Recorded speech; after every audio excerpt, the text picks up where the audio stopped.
The concept of mental load has existed since human civilization began, but not everyone is aware of what it means. The American Psychological Association's definition of mental load, also called cognitive load, is simple: the relative demand imposed by a particular task in terms of mental resources required. However, there's a deeper, culturally informed definition that it's important we understand as well. We can also think of mental load as how we divide up all the thinking and decision-making that goes into maintaining a household, family, relationship, or other group activity. For example, think about the process of meal planning for a family of 4. Depending on how the mental load is distributed, it might be that for 3 members of the family, dinner appears on the table each night, the pantries are magically stocked with breakfast food, and the refrigerator always has lunch meat and cheese for sandwiches ready to go. What they might not see or fully appreciate is that the 4th member of the household regularly takes on the mental task of reviewing what food is needed to keep the pantry full, planning out meals for the week, making grocery lists, and buying, sorting, prepping, and cooking all the food for the family.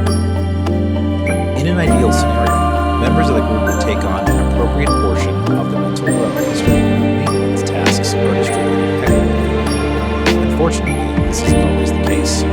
Stereotypical gender roles often cast girls and women in the role of home and family maintainer, meaning that boys and men may not be fully aware of the true scope of this maintenance, and view it as just as something that happened on its own. Have you ever heard the joke about the magic laundry basket that makes dirty clothes disappear when you fill them and put away?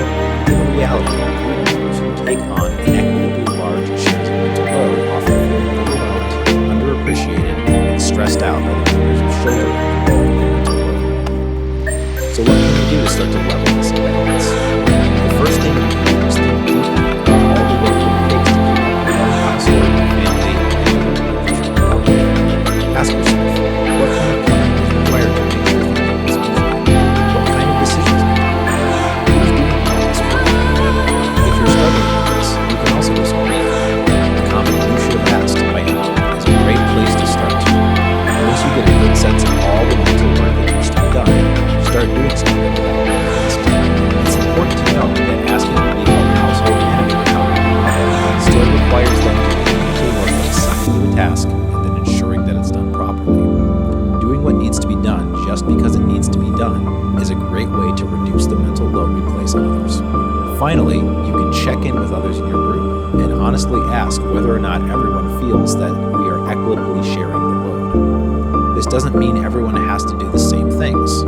Delegating out tasks based on skill set can produce an equitable household, but remember that no one is born with the ability to quickly sort laundry or produce a healthy meal plan. It takes practice. The more we all understand what makes a group function and what tasks are needed to make it run smoothly, and the more we jump in to get the work done without someone else managing us, the more equitable we can make